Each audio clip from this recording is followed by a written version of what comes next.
You know it's going to be that kind of Wednesday when the one and only Chris Dietz is standing by with a...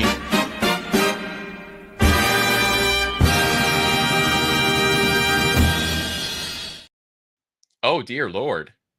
And we've also got a bronze sexual confession unlike anything else involving somebody we all know.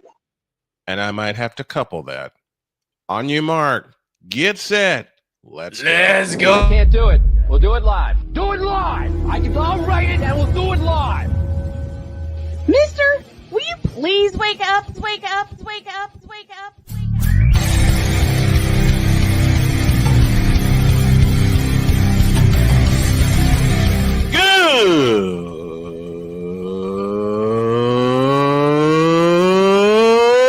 Good morning.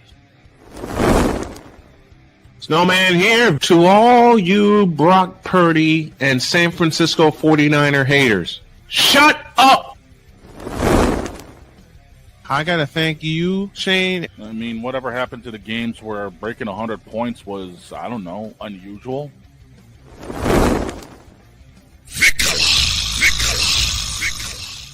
There was one word to sum up the All-Star weekend. Trays. Cause we take this job so serious. Splash Brothers, yes. Ray Allen, replace him with Steve Kerr. Reggie Miller, yeah.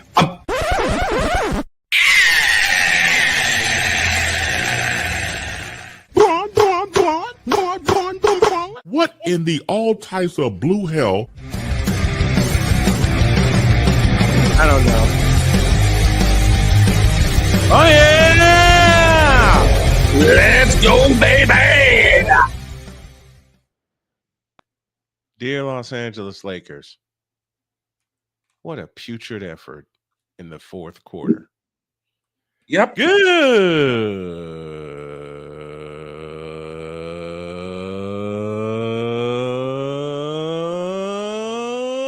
morning, and welcome to the Wacky Wednesday edition of Snowman in the Morning in the region, across the nation, and around the world. Glad to have y'all with us, and I'm not going to waste any time. Somebody's waiting for us. Passionate. Come after me. I'm a man. I'm 40. Unflinching. Let's go back to losing. Parking was easier. Unrelenting. They're not going to keep him off the field tonight. Totally. This one has a chance. Deeds.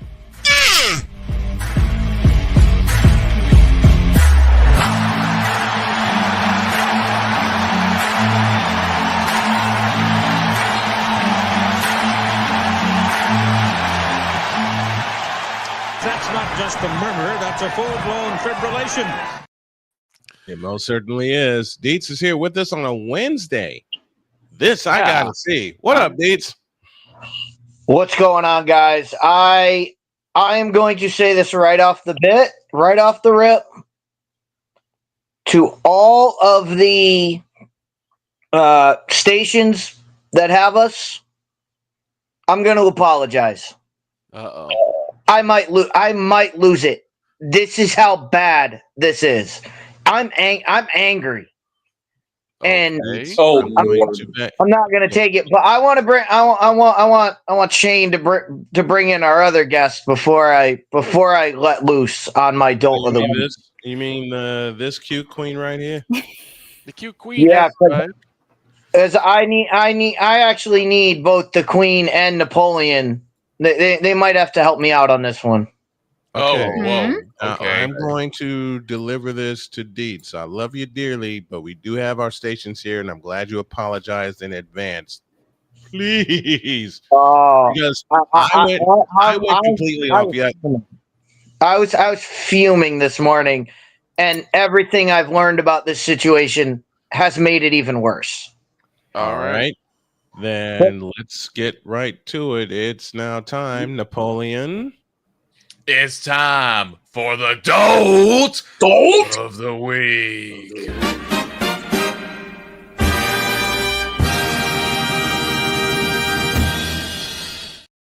And the professor's dolt of the week is...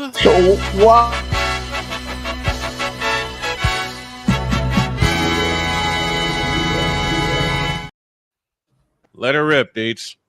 While we were watching sports this weekend and partaking in all that is sports, there was something happening in San Diego, California called TwitchCon. I knew it. This was my dolt of the week. And my dolt of the week yesterday. It is, look, we have talked about this. I was trying to think how long ago this has been. What has it been? Probably the Vishojo stuff dropped in what, June? So it's been about July. Yeah, June, July, somewhere around there. So it's been about 3 months. Yeah. So let me just set this up for everybody. 2 streamers, Iron Mouse and Henya, brought down an entire VTuber organization, just kicked it right off. And so if there's 2 people you don't want to screw with. Deets? Yes. Sorry to interrupt, but I would actually argue that it was mostly Mouse and Kason that brought it down. Henya did have a large hand in it, but I would say it was mostly Mouse and Kason that did it. But what I mean is Mouse started it. When Henya dropped, that was when everybody went, whoa. Yeah, that's when everyone said, okay, this is a big problem. And then what they did is they kicked off the show, and then the curtain came out, and we all saw behind the curtain, and we knew what was going on. No, don't pay attention to the man behind the curtain. So let me fast forward this to what happened this weekend. Okay.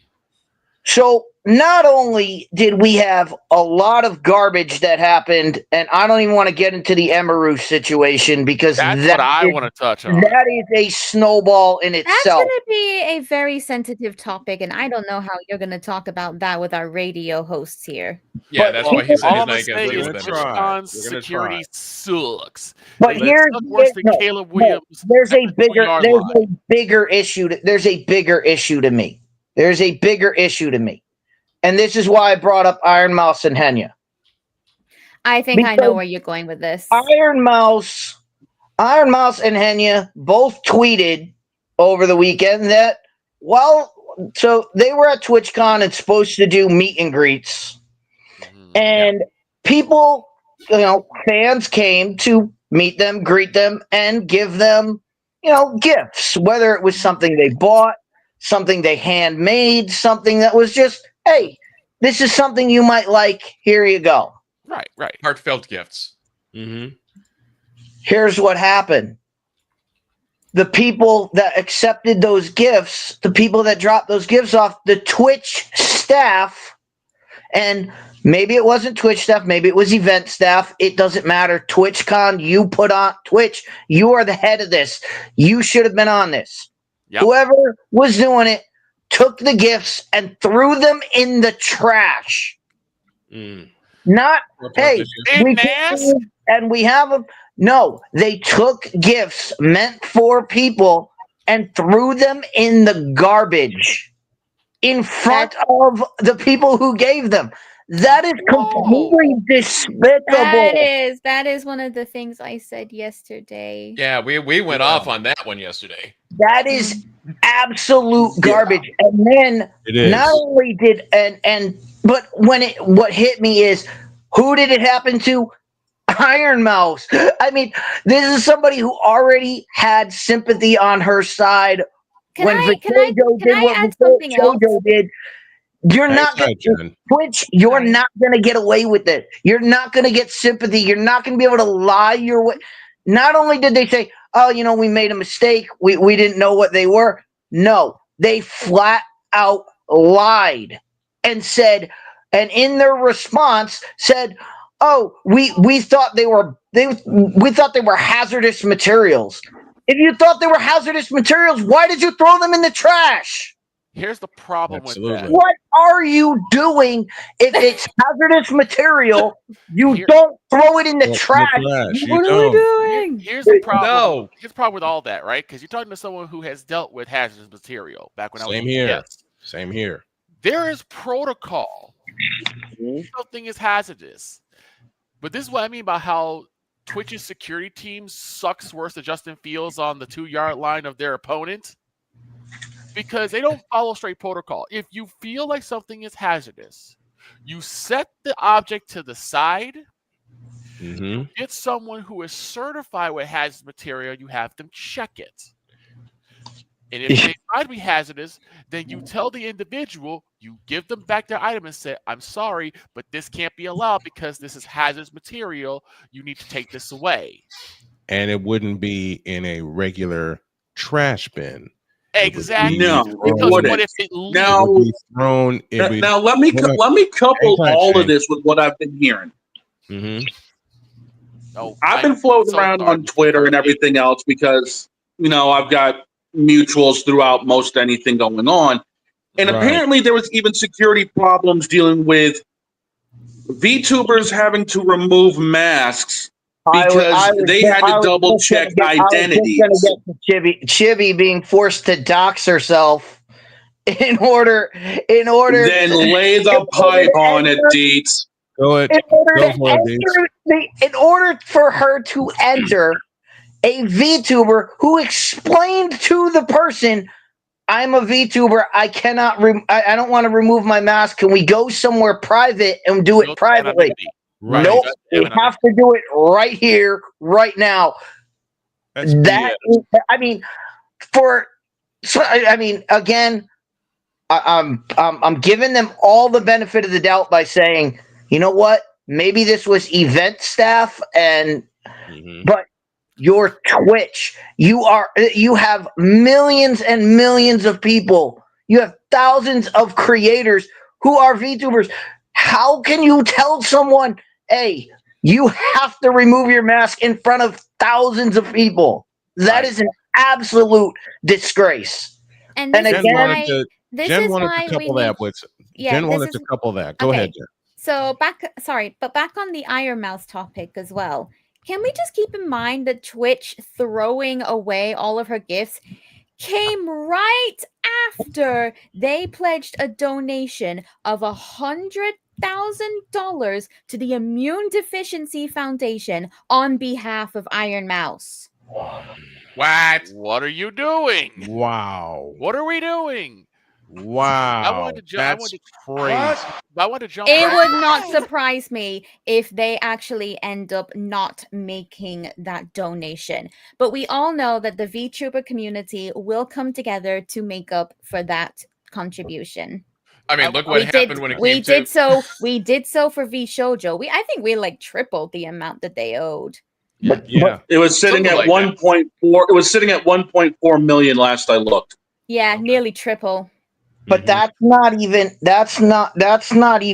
the big thing, and that's not the thing that angers me. Okay. What angers me is you had people coming, and this is look, Jen and Napoleon, you both have VTuber models up on the screen right now. Yeah. But you know what? You know what I know that Twitch doesn't understand is there's people behind those models. Yes, exactly. They're not characters. Those are people. And you know what? People came to give them gifts and you threw them in the trash. That tells you we don't treat you like people. We're treating you like animals. And that's disgusting on Twitch's part. That's what gets me upset, is that they don't even understand there's people behind that. Yeah, many people...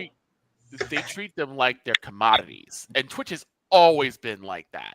Twitch, they view VTubers as like second-class citizens. This is why I said that I want to advocate for fairer treatment for VTubers on Twitch. We deserve better. We are getting slapped with bans so long for absolute stupid reasons that literally any other streamer, including the cam girls that Dan Clancy favors, mind you, they can get away with so much. But VTubers, you showed a little bit of hip, you showed a little bit of underboob, enjoy your 7-day ban.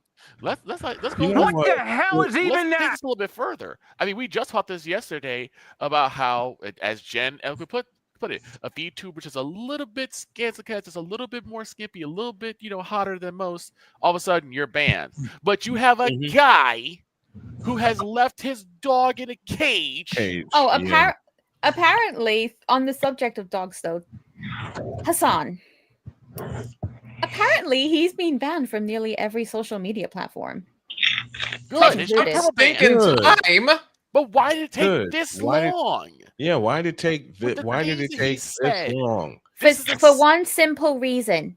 Twitch only reacts to backlash.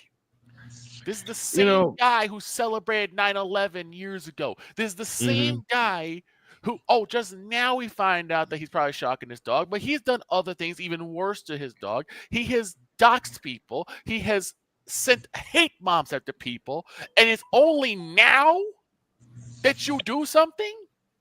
The best thing about the Hassan story is the other day when he was streaming and he was like, "Guys, can we all just relax?" And I was like, "Aren't you the one that said Ethan Klein's wife was killing people and she should be killed? Like, you're the one that you said this months ago, and nothing happened to you. And you tell everybody to calm down."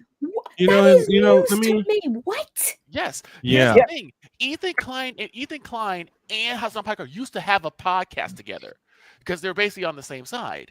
But once Ethan Klein started getting all these false accusations put on him, everyone turned against him, especially Hassan. Because Ethan Klein's wife is Israeli. Yep, Mila. And Hila. And she was born in Israel. And as we know, it's a state law that in order to become an Israeli citizen, you have to serve in the Israeli army. You have forced servitude. Yes, you do. So he served as a clerk. And Hassan used that to say, well, she was part of the Israeli, so Palestinians have a right to take her out. This was the exact words he used, was you have the right to take her out. Yep. Nothing was done about it. But again, and then you have months later this guy saying, well, can we all just calm down? No, you're the one that turned up the temperature. Now I'm going to weigh in on this. Now I will put two caveats out there. First of all, I haven't been on Twitch very long. I've been on YouTube longer than I have been on Twitch, but I have been on other forms of social media, as you all know. Yeah. The second caveat is I have worked very, very hard to watch what I say and where I say it, especially when I'm on the air. Right. The OG crew, Dietz, Dog, Victor, Cole Johnson, the late Alvin Washington, they know how hard I've worked to do this. And given the VTubers that I host on an almost daily basis with Queen Jen and Napoleon, you guys know how hard I work at this. Oh, yeah. I think you work harder than anyone I have ever met, and the amount of effort that you put into everything you do should definitely be recognized and awarded. I appreciate Agreed. it. But I am going... Give me this camera. Okay, here we go. Here we go. Popcorn? When when people like me and Dietz and Jen and the big dog and Victor and everybody that appears on this show or any other show that is basically clean of any language, any nudity or whatever, and they are shoved down the totem pole. Yep. And are not allowed to grow. Meanwhile, and this is personal to me, you got people that claim to do play-by-play and they get all the bleeping growth in the world. Find the lie. They fit a particular demographic or they fit a particular narrative. Appear out of nowhere. And everything builds for them. It's not fair to me. It's not fair to the people I support and the people that support each other. And that's especially true on Twitch. Yeah, it's aggravating because like I said yesterday. Victor, go ahead. No. Jen, you go first. I'll Sorry. wait. Okay. Also, didn't Don want to say something? Go, Jen. I'll couple up after. All right. So it is like I said yesterday on the show for anyone that was here. Again, this is why we need to advocate for fairer treatment for VTubers. You guys said it best. We're being treated like second-class citizens. People fail to understand that we are real people behind the avatars. We may look cutesy, we may look like an anime person, and people may treat us like objects for their own desire. And don't deny that, because there are plenty of people out there who do that. Oh, of course. Oh yeah. Of course. Absolutely. To the dog. But these people fail to understand that we are real people piloting these avatars. Yeah. We deserve fair treatment, just like every other IRL streamer on the platform. Yep. We are no different.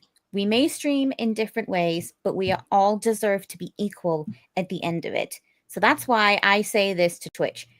If you are going to put harsh bans on us VTubers, the expectation is that you do the same for all the other IRL streamers, including your precious cam girls. It's either that, or you can loosen up on us VTubers. Let us show the same hips, the same slight underboob, that little bit of middle cleavage that the cam girls can get away with. And if you do not be surprised when everybody eventually turns on you, because in the direction that you are going, it is not only inevitable, but I can see it rapidly approaching. You need to sort yourselves out, Twitch. You need to. Upstairs. Otherwise you will find yourself very, very deep in the ground. Upstairs to the dog. I've been sitting on this for a little while. Now, everybody knows. Everybody knows not only have I been helping out with this show for the longest time, I've also been on Twitch for 6 years off and on. I've been doing my thing with the Queen for actually her stream over 2 years now. Yeah. Now, what pisses me clean the off is the double sword that is currently being used on Twitch. People who use Twitch for its intended purposes are getting hammered on. While people like Amaranth is running around doing what she's doing stupidly. People like Triple S Sniper doing her shit. And you got this idiot. And radio stations, I'm sorry. But you got this idiot abusing his fucking dog on your platform. And you say nothing. You say nothing until it comes down to where you have no choice. Twitch, you are more reactive than you are proactive. And that's why you're about to drive that damn car off a cliff. And there ain't no parachute to save you. Get your shit in order, or else your program and your service is going to fail miserably. Can I jump in on something real quick? Let me add this. You know, one thing I'm doing about it, I'm not streaming on Twitch this morning. After hearing all of this and Deets opening the dam, you know, not only did Deets open the dam, he busted it wide open. Can I jump in on something? Go ahead, Victor. So I know Deets didn't want to talk much about the Emery situation, but I will, because as you know, Snowman, I used to do something kind of similar to security detail when I did handling for Gotham's Finest, which was a cosplaying group for all types of Batman characters. I was Two-Face, but when I wasn't on the floor, I was a handler as a SWAT team member. Our job was to make sure that if we were on a parade or something, we kept the parade going. We kept the parade moving forward. If people tried to jump something, we all kind of kept them away from the performers. That's always been our thing. So why in the world? And maybe this is right. Maybe this is the event staff. But if this is Twitch's staff, you guys suck. Because you let a guy literally stroll up to Emeru, grab her by the face, and try to plant one on her. And it wasn't until she said, no, what are you doing, that someone came in and gave him a polite shove. You know, we would have tackled that dude to the doggone ground. He wouldn't have even had a chance to get there if I was working security. If I it gets even worse. The Emeru situation is so bad because my man, the dolt of the week, Dan Clancy, not only did he not provide Emeru with security, he banned her own private security guard for doing his job the year before. So you knew something was going to happen, and you had nothing to stop this. But a year prior, something similar was about to happen, and the security guard got into it with the person, restrained him, and then Twitch banned him from any future perma-banned. I'm about to hang on, boss. I'm about to paraphrase a very perfect line from one of my favorite movies. But if Dan Clancy would quit acting like a monkey screwing a football, we wouldn't be in this deep BS that we're in now when it comes to Twitch. Wait, I've never heard that. Wait, give me the.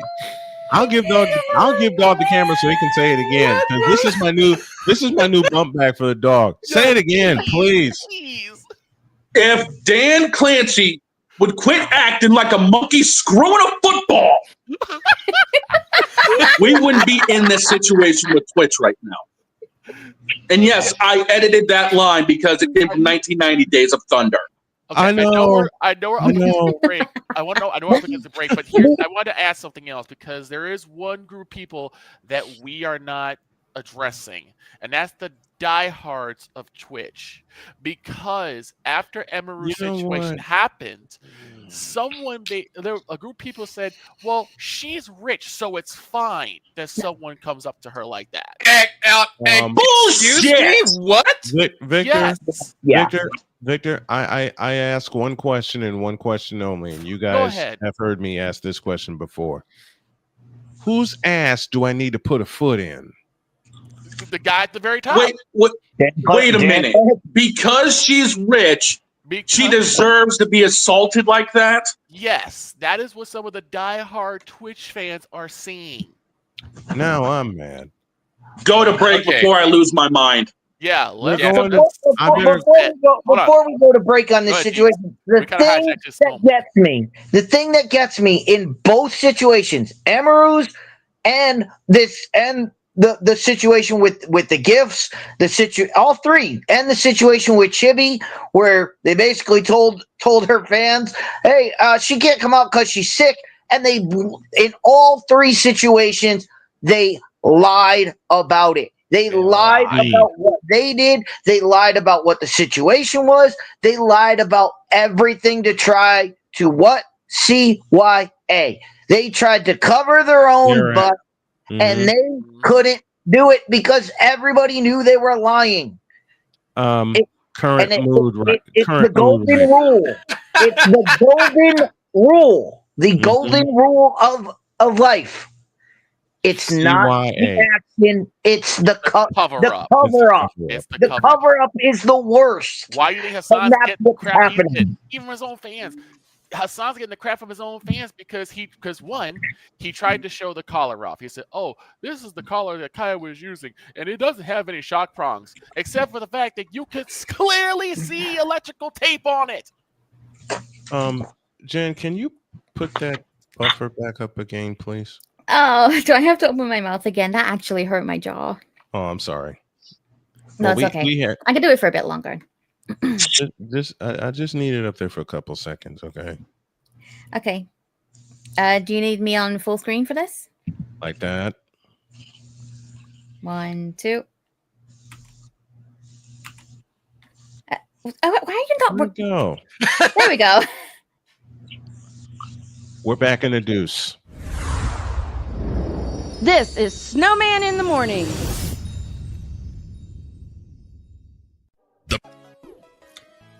Ladies and gentlemen, how y'all doing? Season 4 of Bearing Down the Gridiron officially begins. Let's get into it. The Big 12. The Big 12. On the stage was your champion, and they were picked last. Speaking of the CFP, we continue to believe the 5-11 model proposed by the Big 12 right playoff format for college football. Voila! You make as much money. Those schools make sometimes as much money as an NFL team does. I think that's the model to go. Because we already said one thing, do away with the bye week. That bye week did not help any one of the top 4 teams. Personally, I always believe that the rankings really don't matter until it's either the last Saturday in October or the first Saturday in November. No, it's last Saturday in October. You want to explain that BYU pick? BYU's, I just figured that they're more balanced on offense, at least for what I witnessed last year. More balanced on offense, and I think they are a little bit better able to hang with talent on defense as well. I'm taking Coach Prime and the Colorado Buffaloes.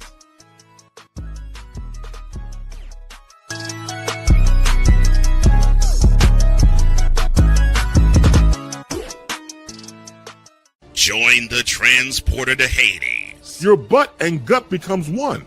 Join the reformer of hooker whores. This is my daughter, Placenta Booty Johnson. Join the bronze car. Whenever you are in distress, take off your baseball cap and throw it in the air. Join your very own superhero of broadcasting, Chris Bass. So whatever color crayon they get, they palm it and do 2 circles, and that translates to, I can beat up black people. As he takes you through the week's paces in Baseline. Live every Saturday at 8 a.m. Eastern, 7 a.m. Central, Pacific Time Zone people, just stay asleep when this is on live and just catch the recording. Oh, I'm sorry. Exclusively on the Chris Bass YouTube channel.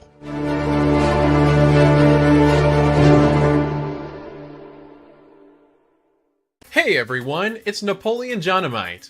Join me on October 27th to celebrate 5 years of the English-speaking members from one of the top VTuber agencies, HoloLive.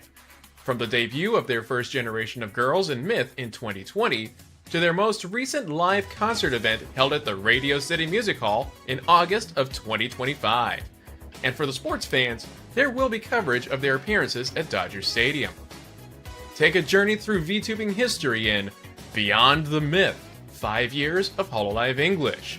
October 27th at 3 p.m. Eastern, noon Pacific. Exclusively on YouTube at Please Rewind Napoleon and Rumble.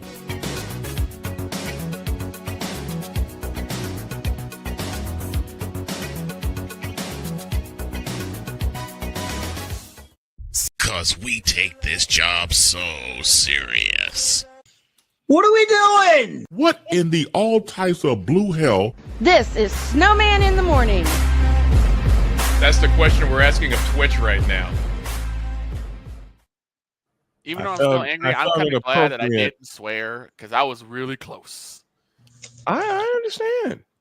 I'm apologizing to the like I said, I apologize to the radio stations, but damn. I honestly felt close to letting out a swear word, but I think after the last couple of days where I did let one out, I think I did the last couple of days. I'm not sure, but like a couple Sundays, yeah. I just didn't really. I knew if I did it again, I think me going off for everybody did the trick. Yeah, so aggravated because you see a company that's supposed to be for the people, but then they do their main constituents so dirty. Because if you think about it, I would say the majority of Twitch streamers are VTubers. There's a lot of VTubers. And yet we're being treated like second-class citizens on the platform that we put all of our trust into. It's worse than that, Jen. It's not even that you're being treated like second-class citizens. You're treated like commodities. You're just tools that they can use to make money. But when it comes down to just basic rights over either your own intellectual property or your own fan base, Twitch feels that they have the right to take that from you whenever they so choose. My man Yellow Flash has been talking about this for quite a bit. But you can talk, and we talked about it last segment about, oh, this person makes money or this person does this or whatever. It doesn't matter. It doesn't matter if someone came to me and gave me a gift. It doesn't matter how much that's worth. It doesn't matter. It might not even be worth anything. It might be a drawing that they did that isn't worth a damn to anybody else. But you know who it is worth something to? It's worth something to that person that put enough time and effort into, hey, I want to give this gift to somebody I've looked up to. And they give it to them. And what happens? It gets thrown in the garbage. You're basically telling the fan, hey, your fandom does not matter to us. And oh, by the way, this creator doesn't matter to us. And like I just said in the private chat here, Twitch runs on fans.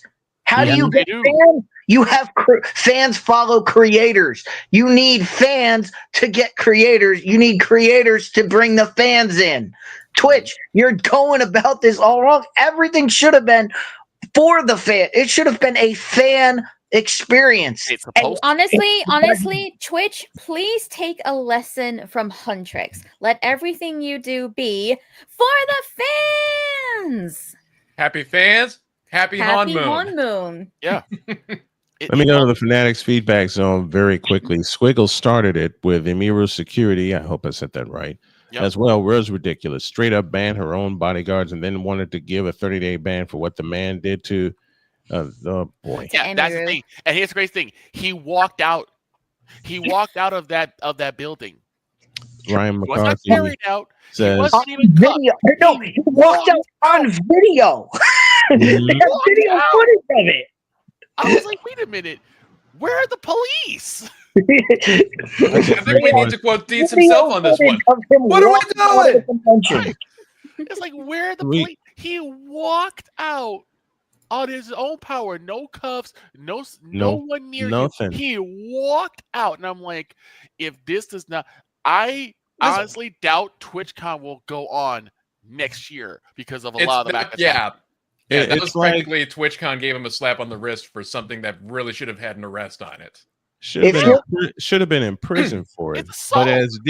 But as Dietz loves to say, and it really applies here. What are we doing? What are we doing?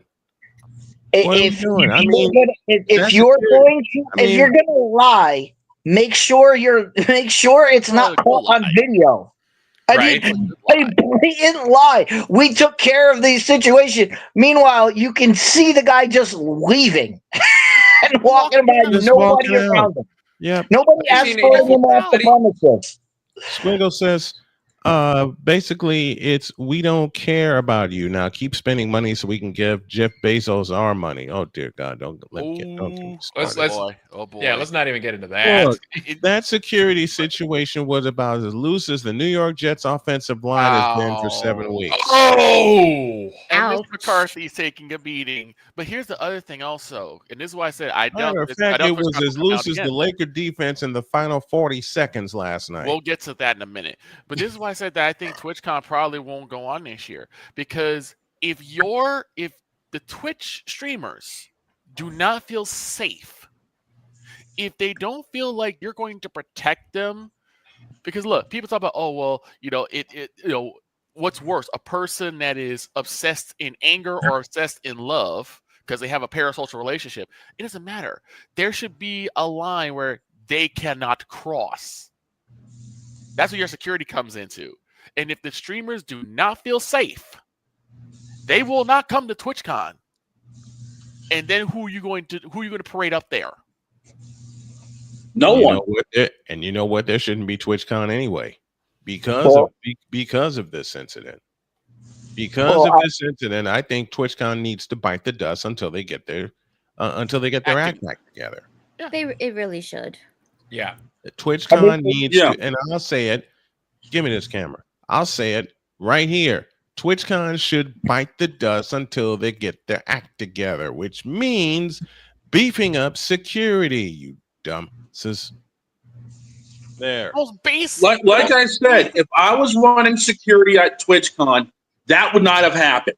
No, that dude would have been floored, handcuffed, and let out.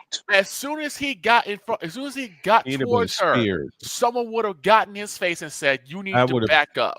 You need to back up because this is way too close." I wouldn't have said anything. God, my bouncer days are starting to come back to me now. I'm getting fired up, man. Mine also. Woo! All right, Ryan. Mine also, because I was a bouncer for a local place in Columbus, Ohio for a year.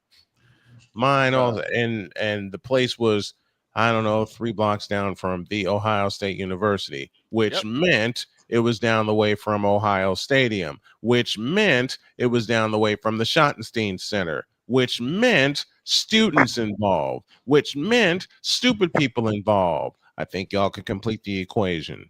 Yeah. Which means a whole hell of a lot of alcohol was involved. A lot of alcohol and a lot of twisted up. Let me share a story of my bouncing days at this little dive bar in Columbus. Like I said, it was 3 blocks away from Ohio State University. And there were a couple of guys that thought they could just walk in and not pay because it was after 9 o'clock. Mm-hmm. They shoved me out of the way. I picked them up both by their necks and dropped them outside the bar. They tried again.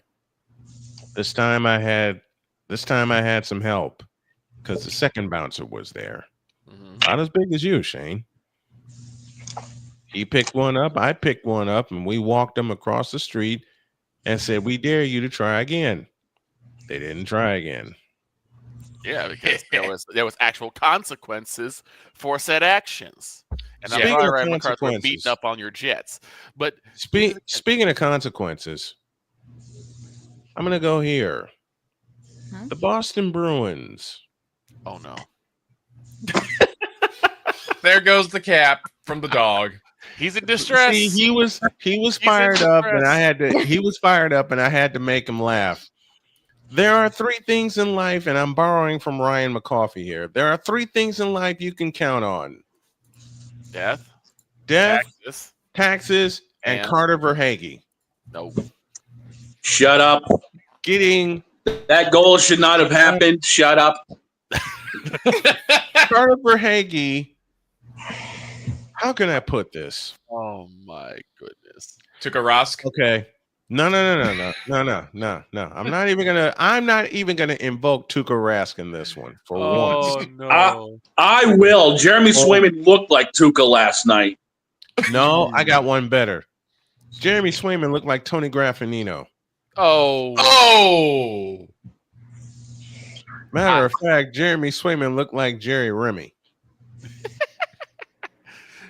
And Jerry Remy used to let balls bounce through his legs, over his arms, over his head all the time. Swayman looked like Buckner in '86. I was about to bring up Buckner.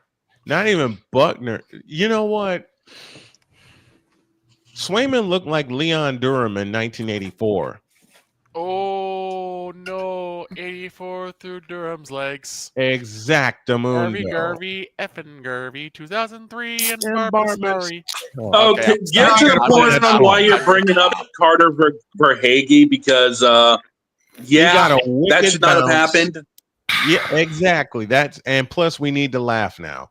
Yeah, Carter Verhaeghe got a wicked bounce into the net, and that was the game winner last night. What? Why am I making? It wasn't even a wicked bounce. It was a bad deflection that ended up getting popped up, and he lacrossed it. Mm-hmm. Well, you do what you're supposed to do. Someone has a question. Swayman should have covered that. He didn't. Well, that's why he's Jeremy Swayman. Yeah. Sorry. That's why we need a better goaltender. You had one. You let him walk. Yeah, we did, and we stupidly let him go to freaking Ottawa. Not only that, you let Brad Marchand walk to Florida. I didn't bring it up this time. That was the tech. I'm bringing it up all the time because it gets an easy laugh from the dog. Now the Queen has a story for us. Talk. Oh no, I'm gonna save it for a certain segment. Oh, she has it for hour 2. But I do want to bring something that Damien said, Mr. Jeremy looked like. Wait a minute, Jeremy Swayman looked like Matt Nagy after Cody Parkey double doinked the stupid field goal, which I'm never ever letting go. You know what? I'm glad you brought that up, Damien. Mm-hmm. Side note: the Bears haven't had a good kicker since Robbie Gould. True. And they stupidly let him walk. And Victor is going to hate me and love me and laugh at me at the same time for this. But they stupidly let him walk to San Francisco. No, I'm not mad about that at all. And 3 years after he walked to San Francisco, he came right back to Soldier Field and walked off the Niners against the Bears. Yep, I remember that. I'm not mad about that. That's a true statement. Robbie Gould was probably one of their best kickers, and actually, he backed up another great kicker in Paul Ettinger. Kevin Butler. Well, I say Paul Ettinger was a great kicker because he had that rotation kick. Well, before him, there was Kevin Butler. Yep, there was Kevin Butler, then Paul Ettinger, then Robbie Gould. Paul Ettinger, and then Robbie Gould, and they let Robbie Gould, and they let them all walk. They let them all walk. They let them all. Just like the Miami Heat let Jimmy Butler walk to California. And look what he's doing over there. Yep. Now, Mr. Damian Hernandez. He brings up a valid point about name, image, and likeness. He does. Name, image, and likeness boosts ratings and brings in money. So they don't care about anything else as long as you're making them that green. Mm-hmm. That is a true statement. And that's a bad situation because, again, if these streamers do not feel like they're going to be protected, if they feel like they can get assaulted in any way, shape, or form at any time, guess what? They're not coming up. They're not showing up. NCAA, anybody? And who are you going to get to headline your TwitchCon? Like I said, NCAA, anybody? The NIL deals. NIL deals, which are completely out of control, and they're still out of control.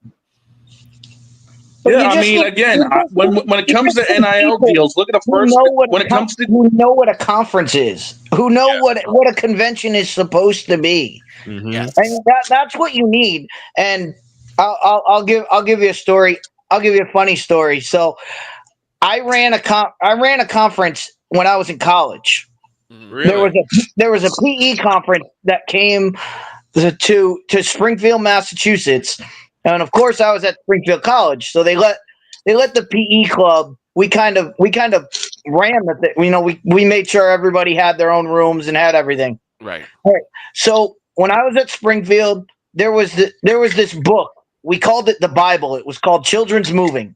Everybody used it for their lesson plans. Every single person that ever went through there. I think every lesson plan I ever wrote was out of that book. Okay. So, okay. I'm at this convention, and we're going through, and one of the president of our PE club comes up to us and goes, "Hey, by the way, this is Melissa Bynum Murphy." And I'm like, "Hey, what's up?" And she goes, "Do you know?" And she and the president of our club looks at me and goes, "Do you know who this is?" And I was like, "No." And she goes, she wrote Children's Moving. And I go, "Oh," what? And I said, "Oh, bleep." Right in front of her. I went, "Oh," and this is everybody in our. I'm facing her. Everybody else in our club is behind her. Right. They couldn't see her face. They could see mine. I could see everybody else's face. And I just look at her and I look at the lady and I go, "I just want to thank you, because I think you wrote every lesson plan I've ever written." And the face on everybody in the club was like, "You did not just say that to her." Oh my God. And they were just shocked. Meanwhile, she cracked up. She laughed and she goes, "No one has ever said anything like that to me. That's the funniest thing I've ever heard." I went down, talked to her for like a half hour. Our president comes up and goes, "How could you say that to her?" I was like, "What? The funniest thing she ever heard?" That's just what I do. And I just walked away. Exactly. But that's what a convention is. You meet people, you talk to people. That's how it should be. That's be any of this garbage that we're talking about with TwitchCon. That's Sox Fest 2005 for me. I have kind of a story like that too. My first Wizard World. I was with Bill, because Brian knows who Bill is. Yes. I got my friends, and I came as Two-Face. So I had got this prosthetic my friend made for me, and we Two-Face paid it costume, man. Mm-hmm. And I came in, and we had what's known as Wrestlers Row, where all the wrestlers, do their autograph signings. And one of the people I met was the legendary Mick Foley. Nice. He saw me. He saw me, and he just kind of jumped. He's like, and then he says, "Excuse me, you got something in your face right here. What do you think I did?" Where, here? He cracks up. You went full George Carlin on him. And he cracked up because he didn't think I was going to go there. But it was cool to have that happen. The reference is from George Carlin's special, Jammin' in New York, 1992. You ever try and tell somebody they have a little bit of dirt on their face? You can never get them in the right spot, can you? Say, you got a little bit of dirt right here. They always go, "We're here." You just want to slap them. But yeah, I had one of those.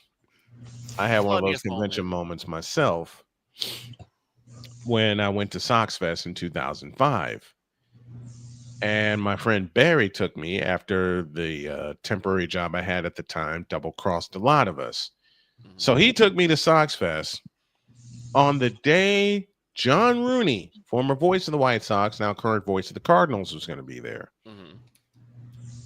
He said, "Let's go in this room right here."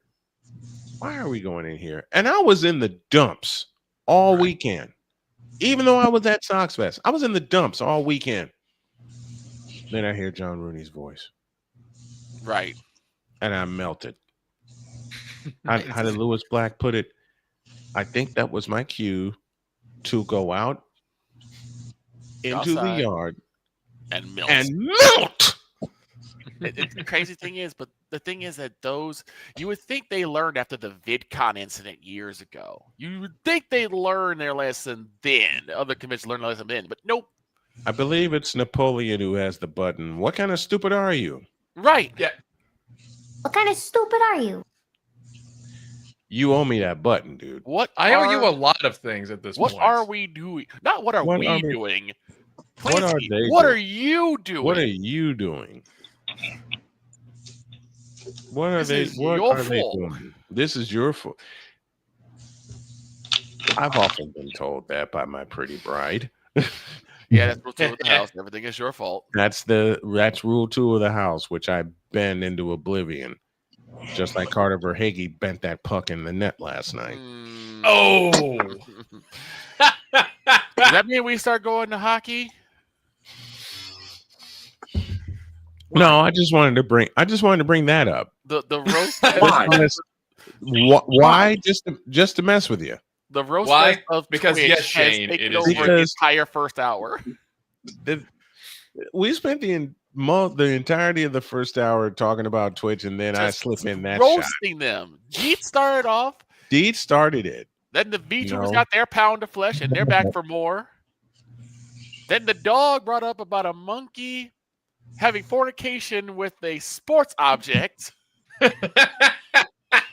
Which is going to be his new bumper, by the way. When it will be. It better be. At least we're getting rid of the old one. Oh no, we're keeping that. We're keeping that one. Oh, we're keeping you on the island. We're keeping that. Matter of fact, Shane's got 3 award winners. Shane, The Notebook in the Eye. Yep. I'm on an Island, and now this one. Now that one.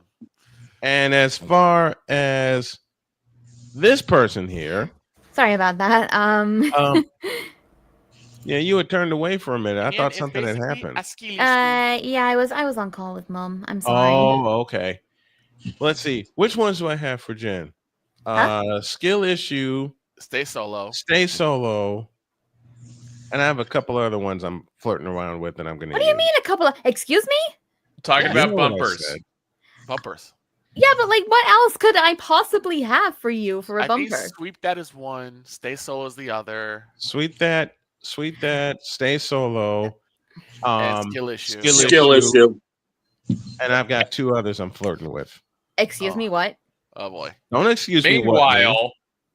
Meanwhile, Napoleon handed me one on a silver platter. Yes. I've handed you a few things on a silver platter. I think we need to give him a couple other bumpers to make up for the fact that he really only has like one at the moment. I only have one too. I'm really? about one. No. One. No. I don't know. I feel like there's a few others I'm flirting with Victor. Oh no. The one with Gerald is too easy. I don't think anyone tops that. Anyway, guys, I do need to step away. I do need to step away for a moment. I'll try not to be too long because I know you guys are itching to hear my story in that certain segment. Yep. Oh, that segment. It's what I think it is from last night. The three of us all got a pound for that one. Oh yeah. Oh yeah. I got a few things myself, and I think everybody's gonna get in on the phone. I specifically want to talk about the bit that he did to me, Don. So if you could be a darling and save that bit for me, I would really appreciate that. Trust me, it's all yours. I think the Queen's gonna wind up closing it, but the full second hour is going to be nothing but frivolity. Yep. Given the fact that, all right, you know what? I will see you guys soon. Again. I have to go and help Mom. You step away. Okay, go ahead. Go help your mom. Bye. We got you. I'll see you guys soon. Mwah. All right. Now, I got a dolt of the week myself.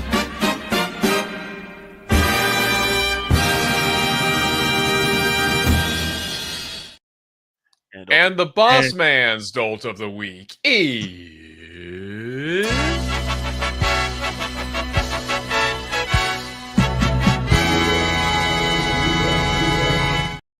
Kathy Engelbert. Kevin Durant. Oh, I was close. Starts with a K. I'll save Kathy Engelbert for next week. What? Wait, why is KD? Why is KD my dolt of the week? He should have left Northern California. Because A, he should have never left Northern California. B, Phoenix ruined him. No, check that. Brooklyn ruined him. And C, he nearly had a Chris Webber moment last night. What do you mean by that? I know what you're talking about. I saw that. He was signaling for a time. He was signaling for a timeout late in the first overtime. One problem. They didn't have any. Rockets didn't have any. And had the referees recognized it and given him that timeout, they'd have handed Oklahoma City the game on a silver platter. How do you forget that you don't have any timeouts? Oh, it's actually quite common. Very easy to, in the heat of the moment, given the fact that the game went to overtime. At least Kevin was in the place where his career started, which was actually Seattle, but that's my soapbox for later. It's very easy to forget. It's at least it's not a J.R. Smith moment. Yes. No. It's not one of J.R. Smith moments. Well, you know what I'm talking about. There's one moment that everyone knows about J.R. Smith. Oh yeah. 2018 game 1. He will never ever live that down. Had the ball. There was something else he did in that game, but I'll discuss that in a minute. But Kevin, you're lucky this is a short one. Don't forget your timeouts again, please. Please.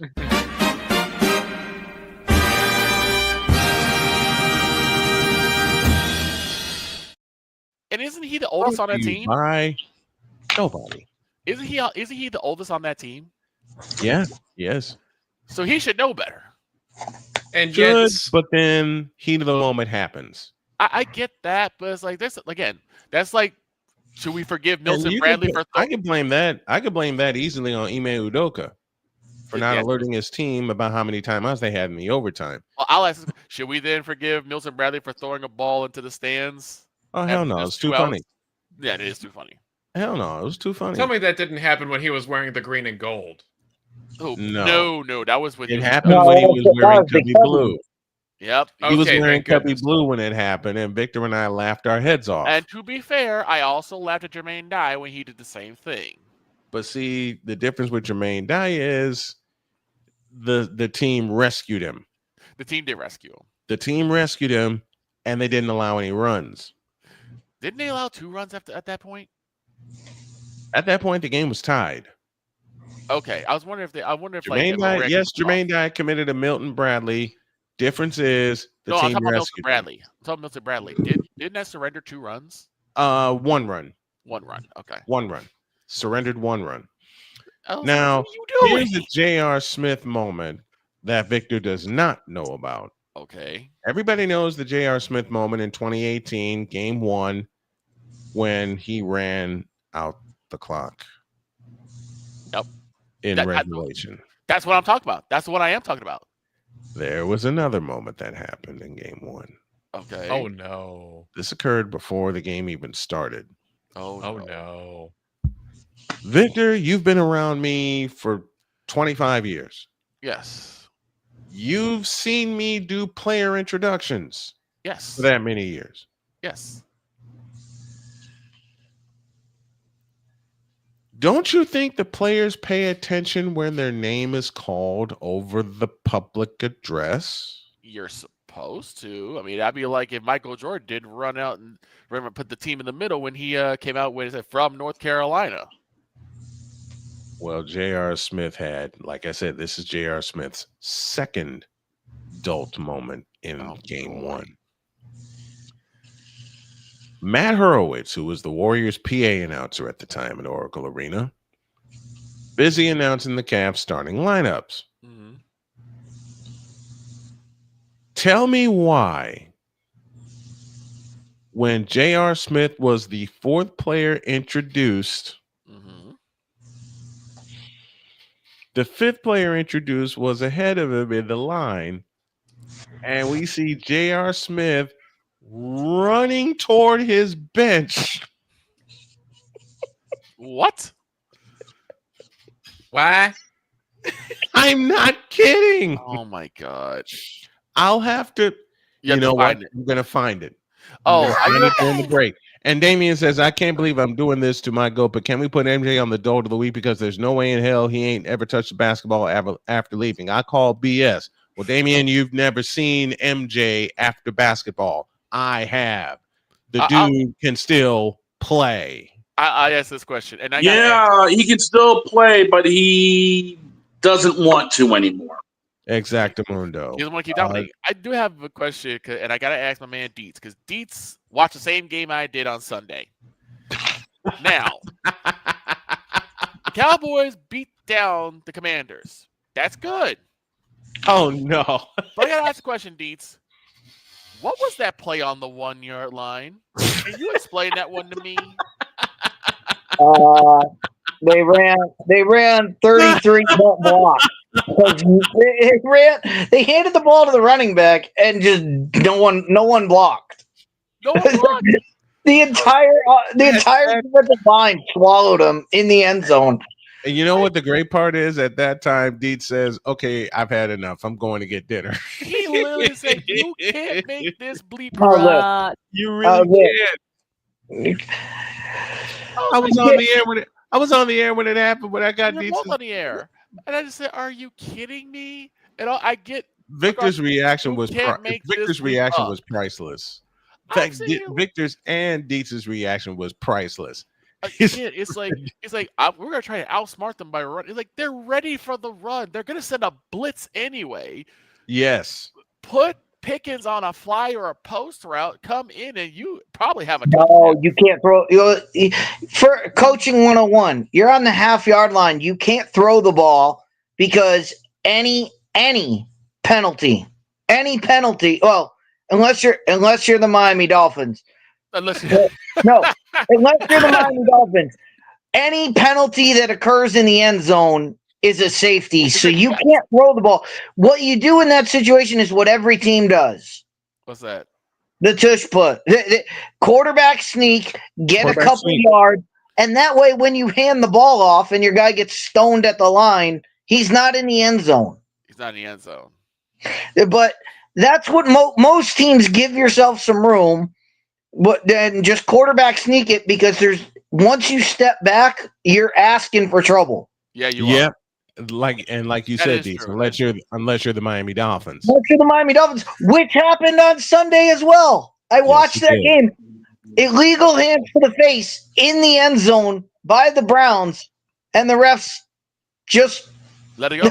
They called the penalty. They called the penalty, but not the safety. I was like, wait, what just happened? What happened there? You called a penalty in the end zone, and it didn't occur. It didn't occur to them that it happened in the end zone. No. Normally, I would do this after the break, but considering we're 7 minutes into the hour, I'm going to throw you an ID. You're listening to WJKS-TV, your Hoosier Sports Home and Indiana Sports Hub play-by-play voice. It's the Worldwide Sports Radio Network. You're listening to WQVZ, 1700 AM Mission Radio. Well, me and the Lord, we got an understanding. We're on a mission from God. A play like that will make you pull your hair out. Oh, wait, I don't have any hair. Snowman in the morning after this. This is Snowman in the Morning. Here's an important message from the Diabetes Solution Center. Do you like pricking your fingers to test your blood sugar levels? No one does, but it's important to maintain your health. And now, by wearing a small remote device called a continuous glucose monitor, or CGM, you don't need to prick your fingers anymore. It's easy to use and helps you make more accurate diabetes treatment decisions. If you are testing your blood sugar 3 or more times daily, injecting insulin, or using an insulin pump, call the Diabetes Solution Center right now. And if you have Medicare or most major insurance coverage, you may be able to get a new CGM at little to no out-of-pocket cost. Shipping is free, and we'll even bill your insurance company for you. If you are testing your blood sugar 3 or more times daily, injecting insulin, or using an insulin pump, call the Diabetes Solution Center right now to learn how to end the painful finger sticks and get your own continuous glucose monitor, or CGM, at little to no out-of-pocket cost. Are you waking up in the morning with a sore jaw, headaches, maybe even ringing in your ears, all because you're grinding and clenching your teeth at night?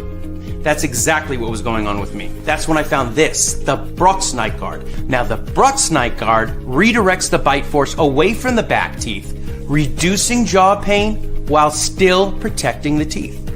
This unique design is what makes Brooks Night Guard different from all other traditional grind guards. Go to brooksnightguard.com and order yours today. SeatGeek is the ticketing app for fans like Boomstick Lady. No free throw is safe from the roar of her sticks. SeatGeek helps her find a seat in the direct eye line of the shooter so she can sit where her boomsticks make the biggest boom. Everybody okay? SeatGeek handles the tickets to sports, concerts, and more, so fans can fan. Hey everyone, I'm joined by my old friend, Mr. Ellis Williams, AKA Mr. Biggs. You called me and you told me, you said, man, I got CarShield and it worked. What made you get it? I have this old SUV and I know the manufacturer warranty is about to run out. I don't want to get stuck with expensive car repairs. Right. So I gave CarShield a call. Coverage was very affordable and there was no long-term contract. A few months after that, transmission went on my car. I took it to my mechanic, they called CarShield and saved my family and I $2,400. CarShield is America's #1 auto protection company. Their administrators have paid out over $1 billion in claims and cover most vehicles from 5,000 to 150,000 miles. You'll receive 24/7 roadside assistance, courtesy towing, rental reimbursement at no additional charge. Give CarShield a call today before it's too late. Remember, CarShield cars go farther. Protect yourself now against expensive auto repair bills. Call 800-513-9263. This planet has been great to me. It's given me gifts that I can't even explain. It's given me adventures and memories I'll never forget. And Battleborn, I think, has given me the opportunity to go beyond and give something back. How can I be a better custodian to this planet and the place I live? That's where I am with Battleborn. Let's make the planet a better place. Because we take this job so serious. Jarrell Jones has no brains. His football acumen is the same capacity as Gun Run's moral capacity.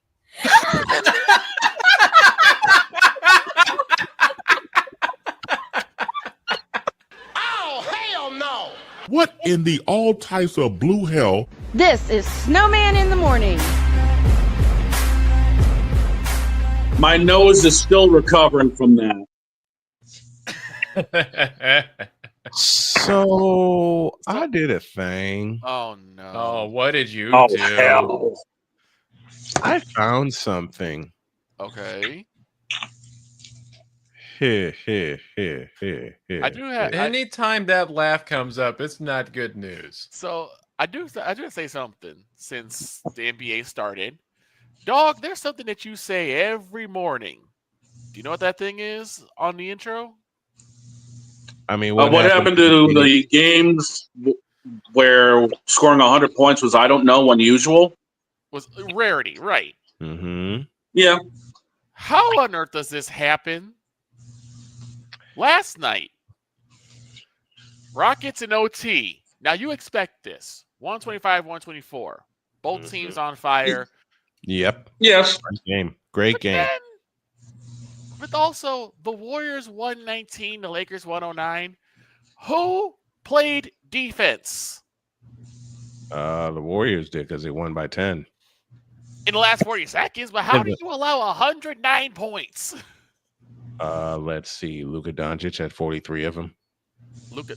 Yeah. And now he knows how LeBron feels. Oh, did I say that aloud? Rude, but I'll allow it. Rude, but I'll allow it. Now, Victor discussed something, and I piled in on it. Uh-oh. The stupidity of J.R. Smith. Oh.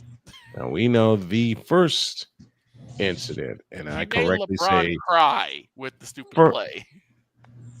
Good. I hope LeBron keeps crying. Cry. I hope LeBron keeps crying.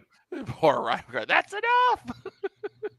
Oh, we're just getting started, Ryan. Oh no. And if y'all haven't had a chance to check out No Credentials Required, please do so. Please subscribe.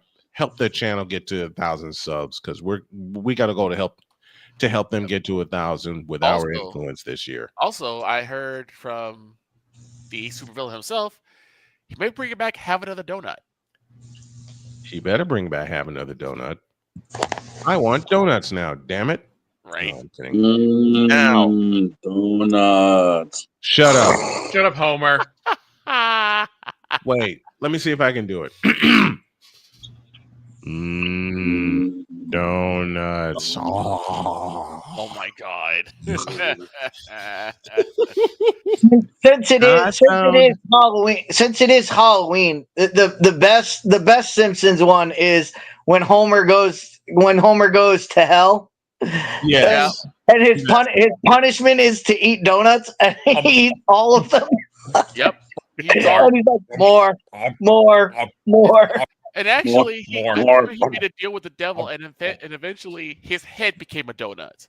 Yes. And Mark's like, stop eating yourself. did. He said, but I'm so sweet and tasty. Ryan says that's enough. He says, I'm just tired of my team being a punching bag for every other fan. Mr. McCoffee, Ryan, they're a punching bag for you, considering the way you eviscerated them this past week. Ryan, which was very enjoyable. Ryan, what team do I root for? If anyone knows about being the punching bag for the rest of the NFL, it would be the Cowboys. It'd be us. Even when we win, we still lose somehow. And then this happens, courtesy of VP Emeritus. This has been yet another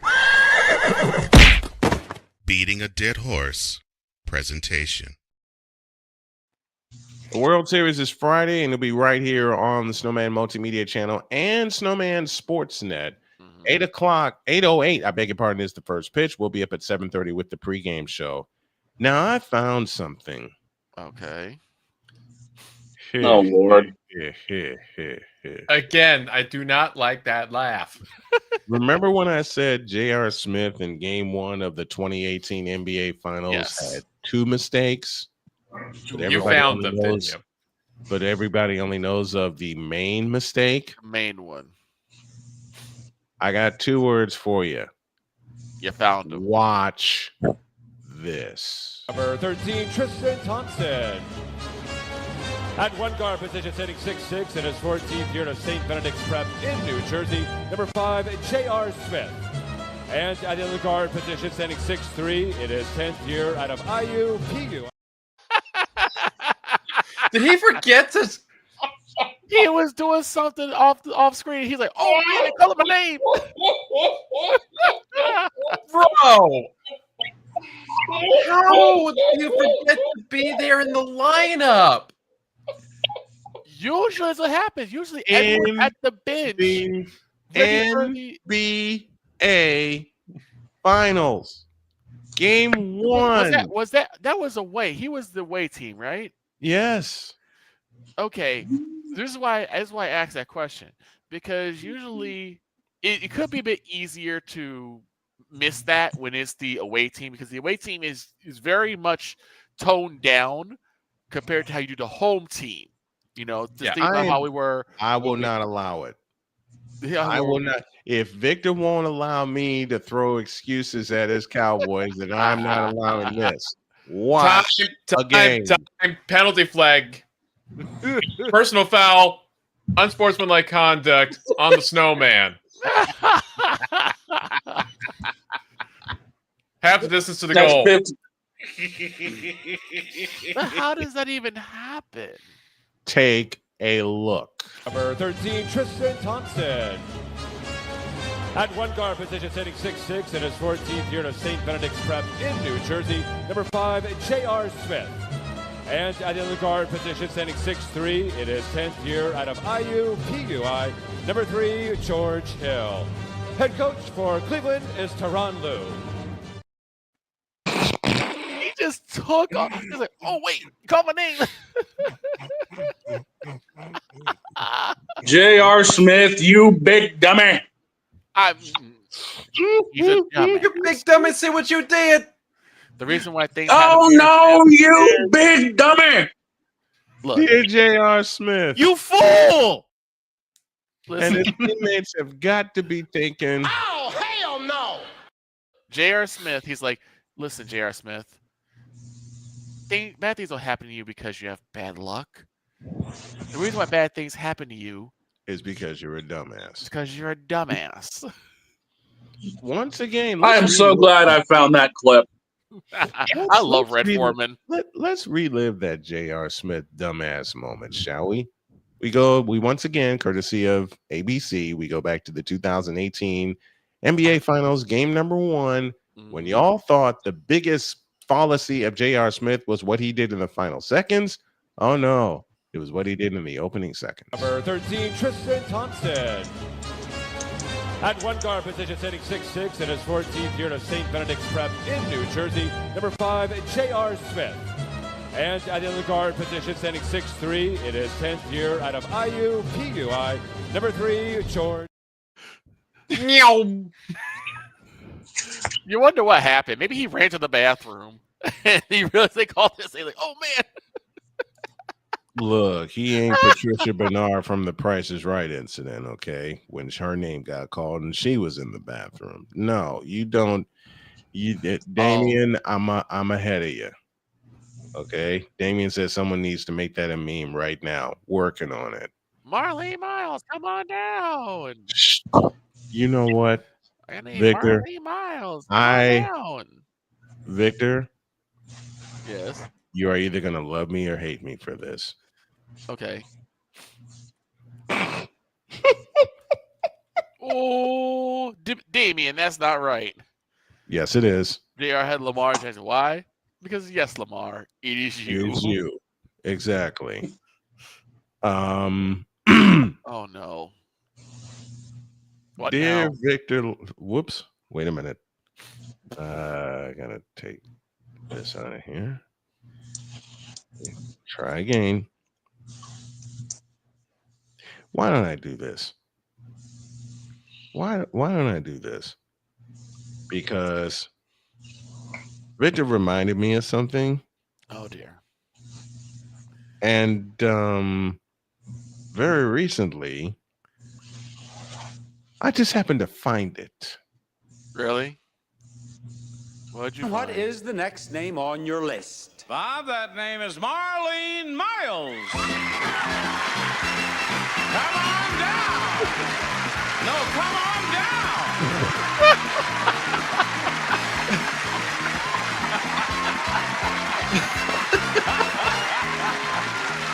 Okay, you gotta understand where she was seated. Just watch.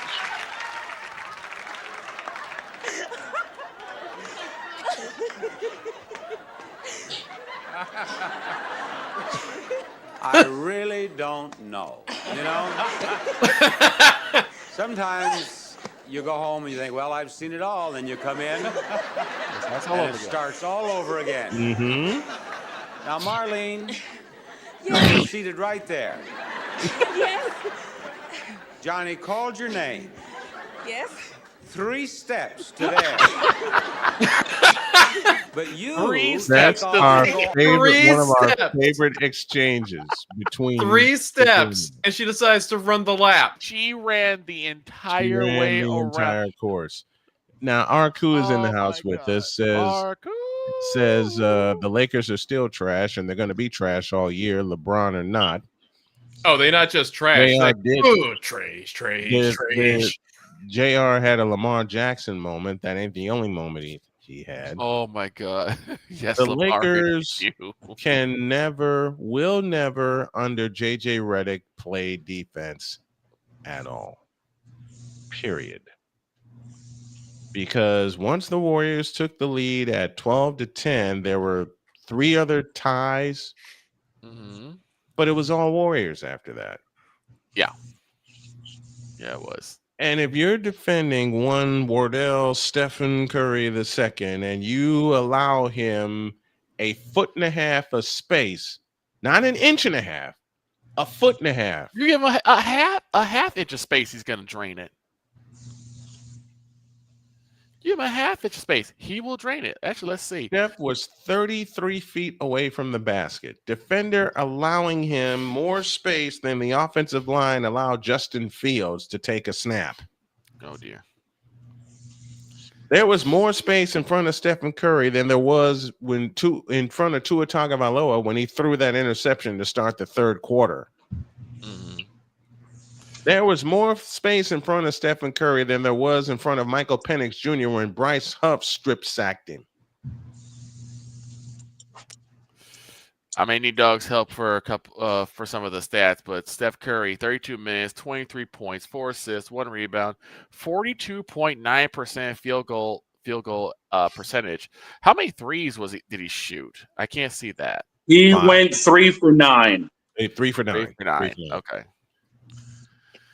But you allowed.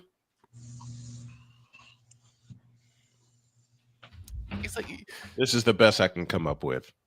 This much space, the length of this, in front of Steph, and you expect him not to bang that one home? I mean, please. It's too easy for him. He cheek. I think you hit that with his eyes closed. And then probably has done it with his eyes on a closed. couple of occasions. Brooklyn Nets. So I'm talking to you. He has hit that with his eyes closed.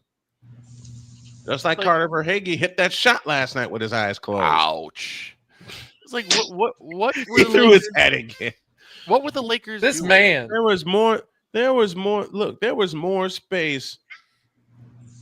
Okay, Damien, you're not gonna like me for this. Oh no! Anyway, there was more space for Steph to take that shot than there was for DJ Moore to run a route and actually catch a pass. Ah!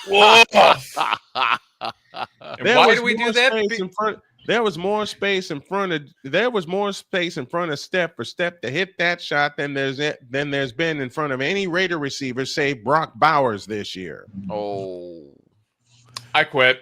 And they still missed because you have to trust in Geno Smith. I quit. Get back here. You made the VTuber walk off. Why did you do that? Napoleon, come back. You guys suck.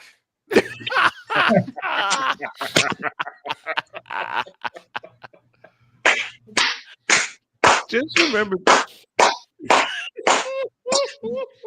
I hope I did you proud with that, dog. Yes. Yep, that was good. That was good. You know what, Napoleon? That was perfect. When we come back, y'all know what time it is, begins. and I'm going to lead off the round of frivolity. Okay. Oh, ho, ho, ho, ho, ho. Oh, yeah. And Jen, hurry up back because we're going to come to you in a little bit. Mm-hmm. Back in the deuce. This is Snowman in the Morning. Here's an important message from the Diabetes Solution Center. Do you like pricking your fingers to test your blood sugar levels? No one does, but it's important to maintain your health. And now, by wearing a small remote device called a continuous glucose monitor, or CGM, you don't need to prick your fingers anymore. It's easy to use and helps you make more accurate diabetes treatment decisions. If you are testing your blood sugar 3 or more times daily, injecting insulin, or using an insulin pump, call the Diabetes Solution Center right now. And if you have Medicare or most major insurance coverage, you may be able to get a new CGM at little to no out-of-pocket cost. Shipping is free, and we'll even bill your insurance company for you. If you are testing your blood sugar 3 or more times daily, injecting insulin, or using an insulin pump, call the Diabetes Solution Center right now to learn how to end the painful finger sticks and get your own continuous glucose monitor, or CGM, at little to no out-of-pocket cost. Are you waking up in the morning with a sore jaw, headaches, maybe even ringing in your ears, all because you're grinding and clenching your teeth at night? That's exactly what was going on with me. That's when I found this, the Brooks Night Guard. Now, the Brooks Night Guard redirects the bite force away from the back teeth, reducing jaw pain while still protecting the teeth. This unique design is what makes Brooks Night Guard different from all other traditional grind guards. Go to brooksnightguard.com and order yours today. SeatGeek is the ticketing app for fans like Boomstick Lady. No free throw is safe from the roar of her sticks. SeatGeek helps her find a seat in the direct eye line of the shooter so she can sit where her boomsticks make the biggest boom. Everybody okay? SeatGeek handles the tickets to sports, concerts, and more, so fans can fan. 'Cause we take this job so serious. My loyalties were misplaced. My judgment was clouded by the allure of the black hole and the shiny new stadium. And I messed up. I'm sorry to the entire Chargers organization, to the Bolt fam, to the players, and to everyone who has ever believed in me. What in the all types of blue hell? This is Snowman in the Morning. And that's an interception thrown by Geno Smith, his third one of the day. Oh, shut up! It's Geno Smith, not Tua turned the ball over. Hey, Pizzle's not here. Yeah. He may not be here, but Are we wrong? Especially considering that first play of the first drive of the third quarter, and considering the fact that Pizzle went off on said play. There was more space. Speaking of Zion Williams' waistline. Damian, that's what? What? The space in Damian, front what?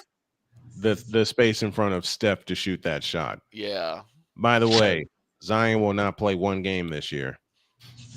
He'll play a game. He'll probably play he'll play a quarter like of the season. Yeah, he'll play a quarter, maybe half. He'll play a quarter of the season, then he'll balloon up, and his legs will hurt, and his ankles will hurt, and he'll wind up where he always is, on the bench.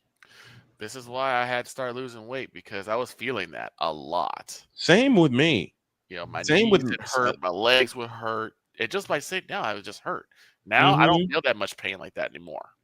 Nor do I. I still got a way to go, but hey, I got a ways to go myself. I still have about another 30 pounds to lose. But to be back down to 272, I love it.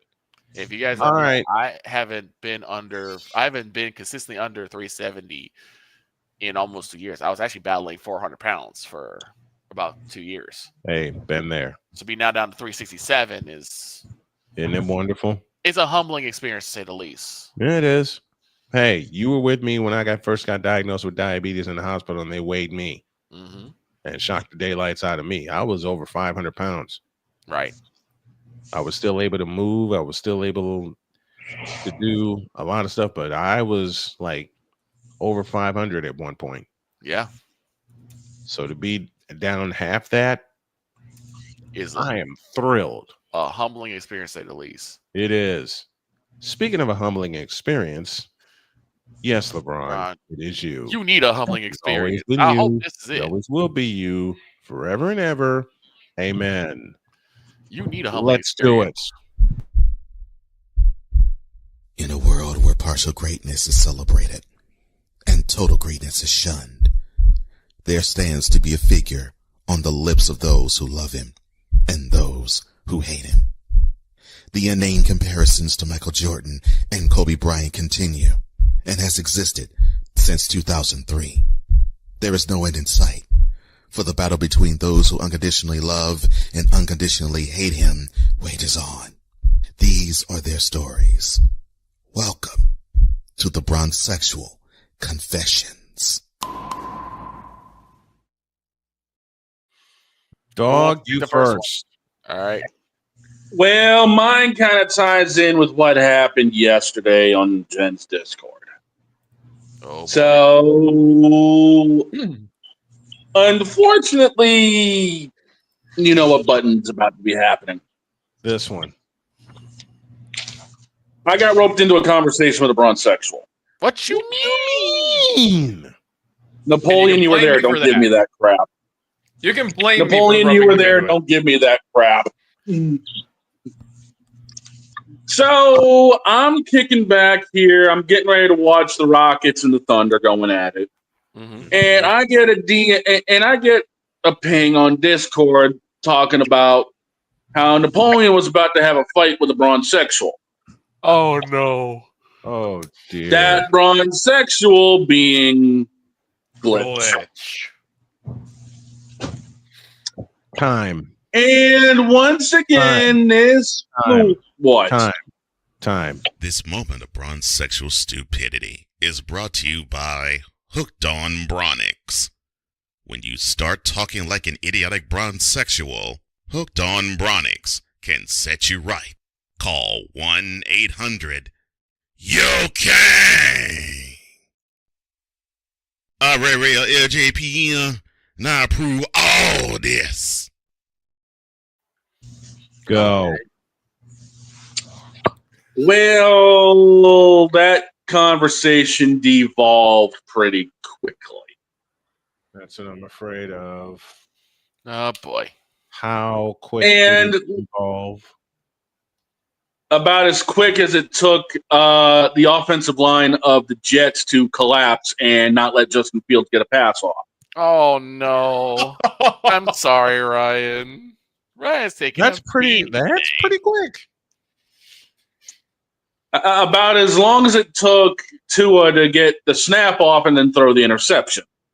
I'm sorry, Pizzle. Sorry, Pizzle. Not really. And it devolved quicker than every brain cell in Katie's brain because of trying to call a fake timeout.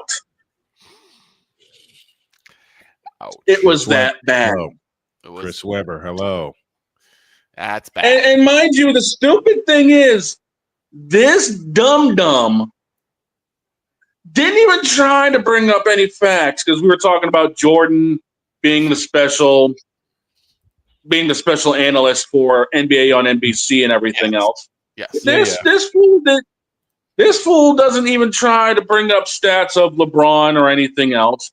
He's just going full-blown attack mode. Oh no. Oh no. Oh dear. And of course, what do I hit him with to begin the party? 6 All-Star MVPs, 5 regular season MVPs, 6-time champion, 6-time Finals MVP, Defensive Player of the Year, 1988, 10-time scoring champion. Need I go on? No.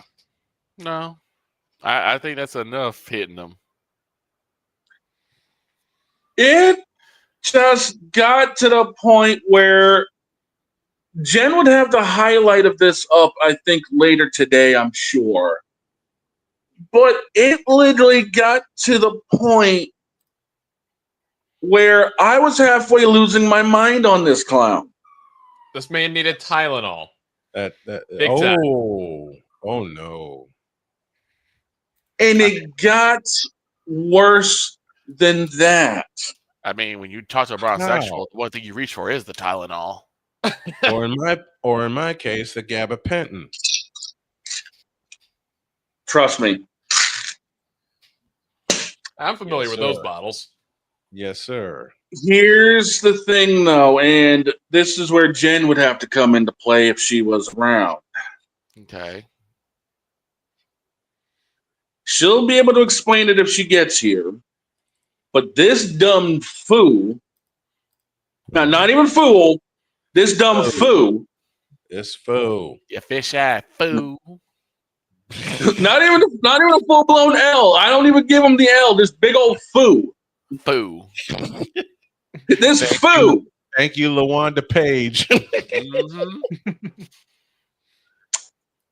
Well, Jen will explain it, but he was stupid enough to challenge Jen on her home turf of gaming.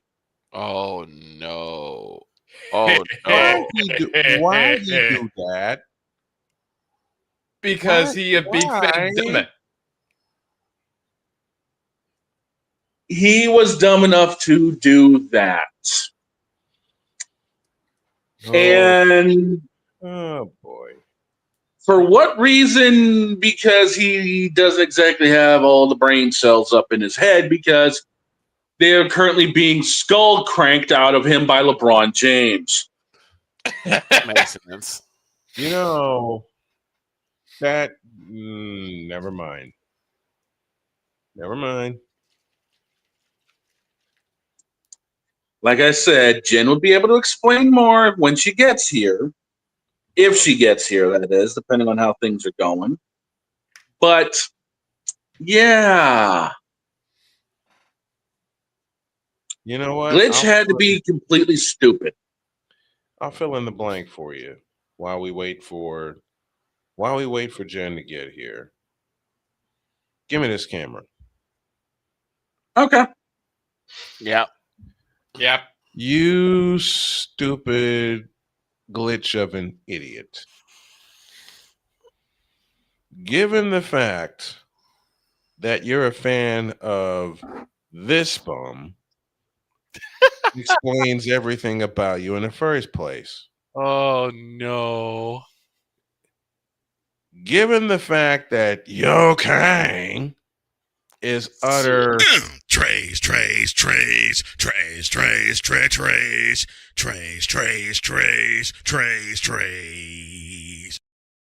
You don't even get to finish that. Oh wow. You want to call me a Jordan sexual? Fine. I'm a fan of a champion. You're a fan of a clown. Wait, he's a fan of Antonio Brown? Nice.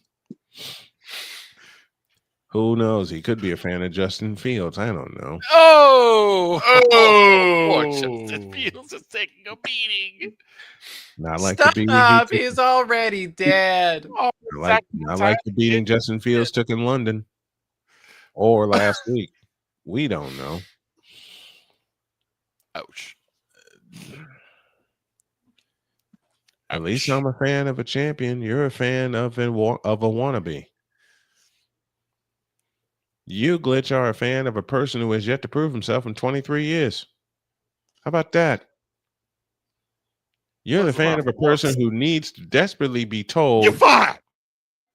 What is he, 4-6 and go in the away. finals? Yeah, 4 and 6 in the finals. Yes. 4 and Glitch, 6. let me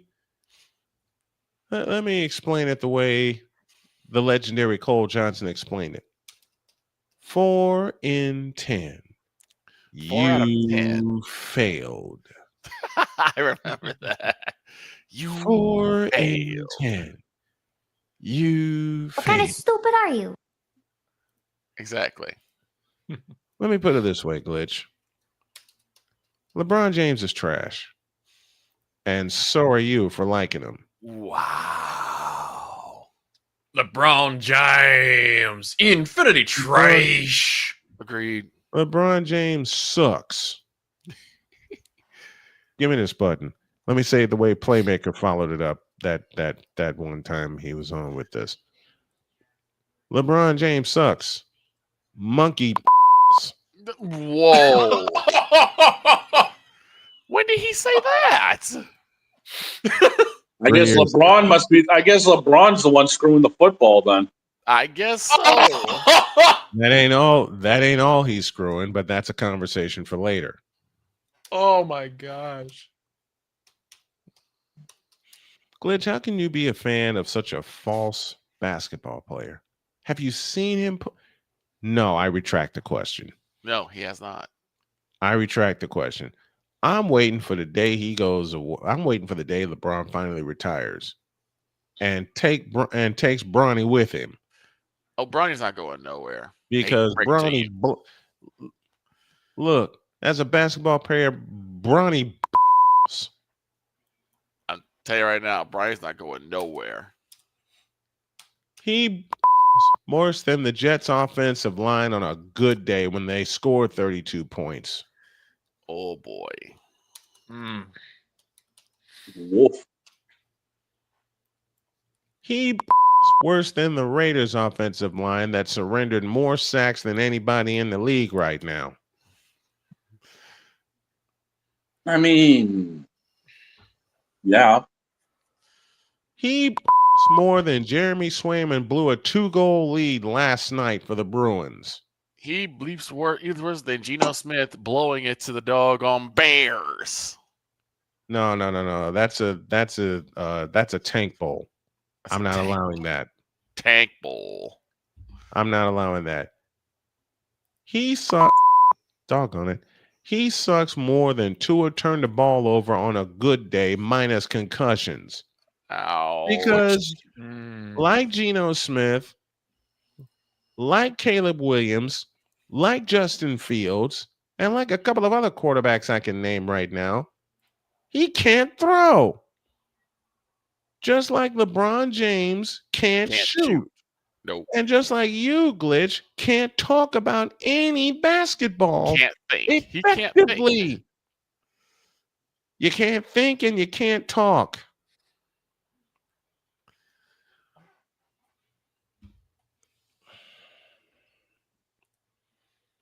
You know what, Glitch? You need to go away from Twitch. Change that. You need to go away from Discord. Don't go away from Twitch. That way we can mess with you in the Twitch streams and have fun with you anyway. But go away from Discord, will you please? Just go away. Just take your give me this button. Just take your bronzexual loving out of here. And leave real basketball fans alone.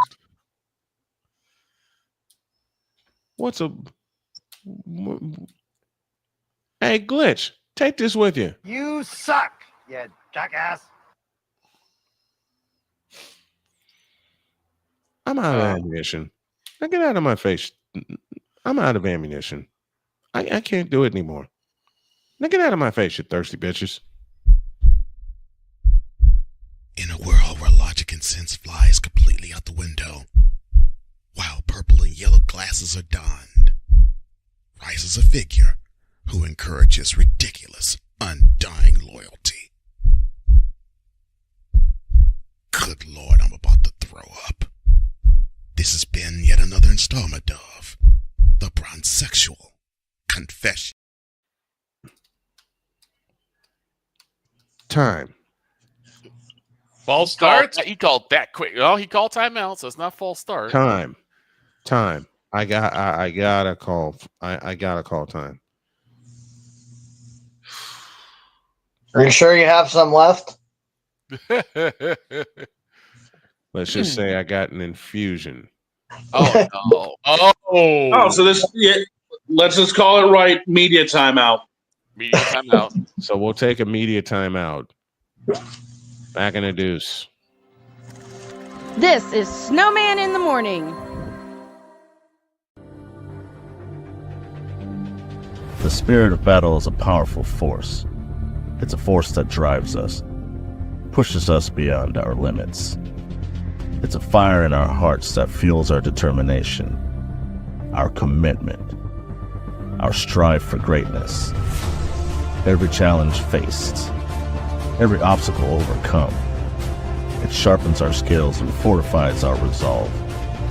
This relentless pursuit of excellence makes the journey so exhilarating. And the victory, it makes the victory sweet.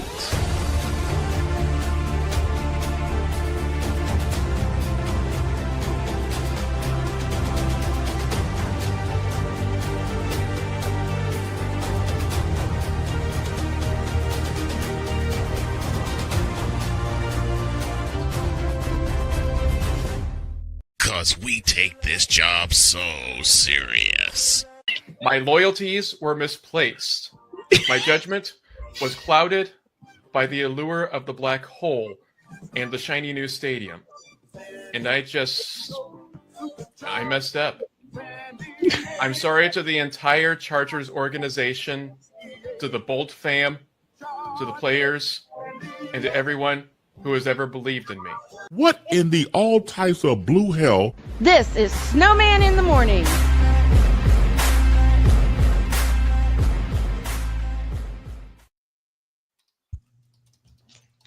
Oh yeah, I got my second win. Check this out. In a world where partial greatness is celebrated and total greatness is shunned, there stands to be a figure on the lips of those who love him and those who hate him. The inane comparisons to Michael Jordan and Kobe Bryant continue and has existed since 2003. There is no end in sight, for the battle between those who unconditionally love and unconditionally hate him wages on. These are their stories.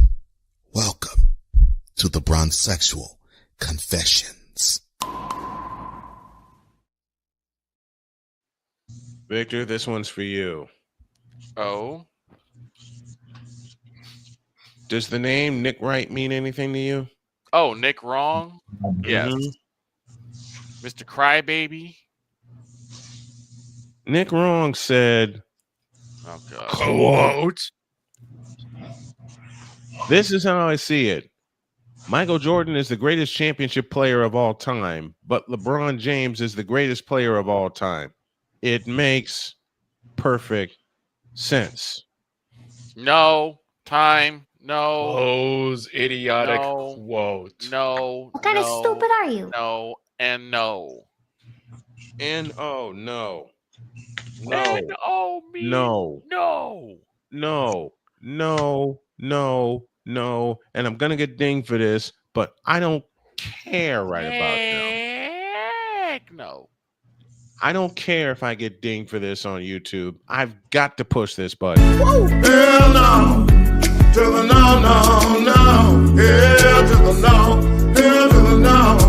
To the no. Never mind. Hell no. To the no, no.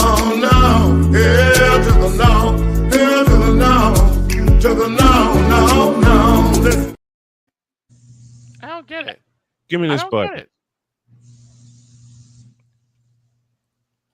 Nick Wrong, are you blind? Whoa. Whoa, what was that? That was feedback and a half. Whoa. This is the Wasn't same me. fool. That wasn't me. Damon said it best. This is the same fool that says Caleb Williams is a generational talent. No. Caleb Williams is less than Dak. No. Caleb Williams is not a generational talent. They said the same thing about Justin Fields, and look what happened to him. What? They said the same thing about Geno Smith. Look what happened to him. Don't. I mean, to be fair, they are generational talents, and generational trash talents, but the generational talents. That generation. They said the same thing about Antonio Brown. Look what happened to him. You can't. That's egregious. No, it's not. It's on a literal circus. No, I say it's egregious to say that to say Antonio Brown's a generational talent. That's egregious. They said the same. Well, as far as talent goes, yeah, I can They said the same thing about Tom Bleeping Brady. Well, that's true. That's a true statement. It makes perfect sense, Nick, right? Really? It makes more sense that you need to be out of a job for saying egregious stuff like that. It makes perfect sense that you need to have your microphone severed away from you for saying egregious stuff like that. He needs to be committed. Is what it makes perfect sense for you to be committed in a hospital where they drain the basketball knowledge out of you and restart it with true basketball knowledge. He doesn't have any. For saying stuff like that. He doesn't have any basketball knowledge. And the person, now these are bronzexuals I'm attacking here. The person's name is Van Bacalod, who's in the Philippines. I've heard that name. Van Bacalod. Michael Jordan is a retired basketball player who would, matter of fact, let me dress this up the right way. Okay. Let me dress this up the right way. Van Bacalod said, Napoleon. Open it up. Quote. The image shows based on a quote by sports analyst Nick Wright. There's your oxymoron right there. Here we go. Which compares basketball players Michael Jordan and LeBron James. The full quote is, quote, Michael Jordan is the greatest championship player of all time, but LeBron James is the greatest player of all time. It makes perfect sense, close quote. Michael Jordan is a retired professional basketball player who won 6 NBA championships with the Chicago Bulls in the 1990s. He is widely regarded as one of the best players in history of the sport. No, he is regarded as the greatest of all time, you soul. LeBron James is a professional basketball player who won multiple NBA championships with different teams, including the Los Angeles Lakers. He is widely considered as the greatest of all time. I'm not allowing that. Who told this lie? I say, matter of fact, Napoleon, shut it. Close it. Close quotes. Foe. He won 4 titles. You know what? You know what, Van Bacalod? False. False. Just plain false.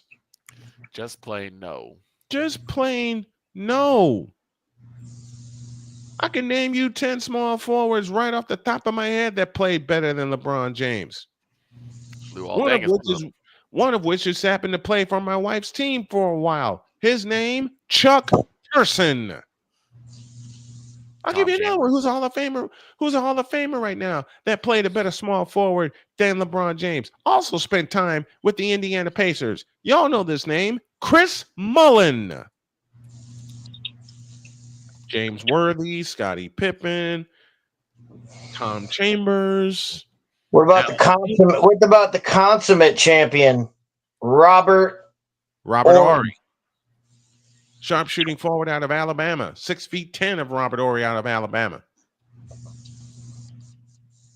How about them apples? How about a couple of old schoolers? Tom Chambers, Jack Sigma. Both spent time with the Seattle Supersonics. How do you like them apples? I happen to know another person who played better forward than LeBron. He happened to wear 33. Scottie Pippen, Larry Bird, Bird, Larry Joe Bird, who everyone is starting to call overrated, by the by. Dominique Wilkins, that. The human highlight film? How about that? Bernard King, maybe? Grandmama. Larry Johnson. Larry Johnson, yep. There's the LJ for you. How about that? How about Charles Barkley? Sir Charles. How about that? How about that? Rasheed Wallace. All Charles would have to do, all Barkley would have to do is just bump LeBron with his ass, and LeBron would go flying out of bounds and never return again. He'll flop. I mean, let's not forget about Rasheed Wallace. Rasheed Wallace. Yep. Clyde the Glide. Clyde Drexler. The list goes on and on and on, and we're running out of time, unfortunately. Well, Snowman, I have a question before we run out of time. Yes, okay. sir. And you brought this up. You read the quote, but this goes to my attack on this new school journalism. Mm-hmm. When people say, and that makes perfect sense. It never makes sense. You know what they're it doesn't. Saying? No, it doesn't. And I broke again. What they're saying is that's the end. I don't want to have to explain. I don't want to have to explain myself. I'm just going to end the discussion right there. Nope. And it's like, no. Why do you feel? How do you come to this conclusion? You have to defend your argument. Defend your The burden of proof work. is on you, buddy boy. And we've always said this. I mean, we brought this over to Snowman. We said it on Fifth Down Sports for 9 years. Tell me why you're wrong. Right. and these people okay to be wrong. Just tell me why. Just tell me why. Tell me why you're wrong. I'll stop it here before I go any further. And I'm sorry, Jen, honey, we ran out of time. Get out of my face, you thirsty bitches.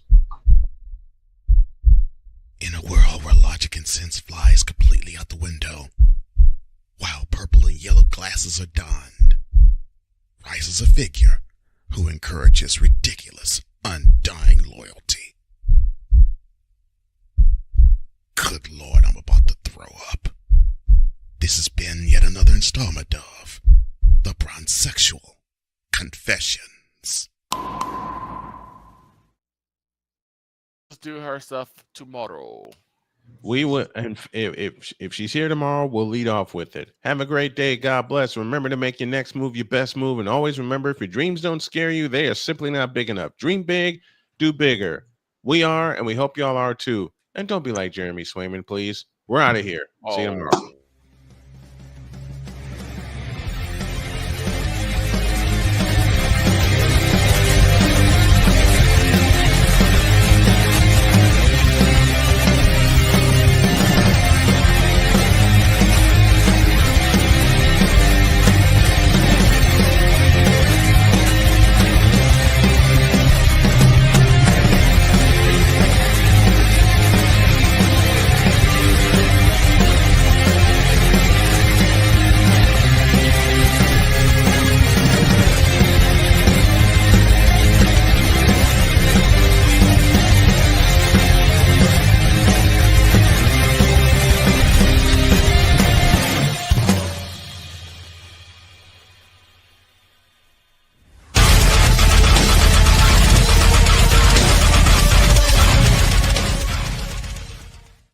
It's all y'all who bought out Hennessy. Y'all need help. Get Alcoholics Anonymous. And by the way, to all of y'all who bought out Hennessy, y'all some bitches. See you tomorrow.